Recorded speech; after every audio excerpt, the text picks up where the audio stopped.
Ons lees die inleidingsgedeelte vir Julie maand, sê Anker, Paal en Hoeksteen. Vandag is ons probleem nie dat ons te min kennis het nie. Inteendeel, ons word oorspoel met inligting. Ons woorde word deel van ons verbruikerskultuur. Ons lees en hoor en neem in en gooi dan weg. Inligting is oral beskikbaar. Ons kan maar net ons selfone soggens aanskakel. Ons word begroet met mooi aanhalings, pittige wyshede, kleurvolle animasiefiguurtjies, emojis, kwinkslae en soms 'n teksvers teen 'n mooi agtergrond.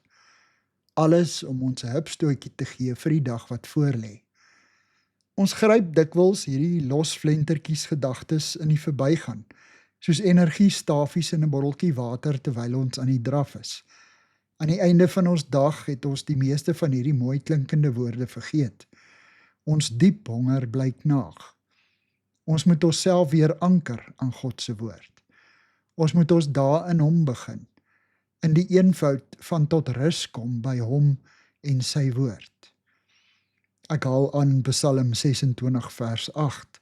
Here, u woonplek, die tuiste van u heerlikheid, het ek lief. Dit dan ons inleiding vir die maand van Julie. Dankie vir die saamkuier. Ek deel Lizet se kontak en webblad besonderhede in die inligtingsparagraaf van hierdie voorlesing. Daar is ook skakels na voorlesings van Lizet se ander publikasies wat op hierdie platform beskikbaar is.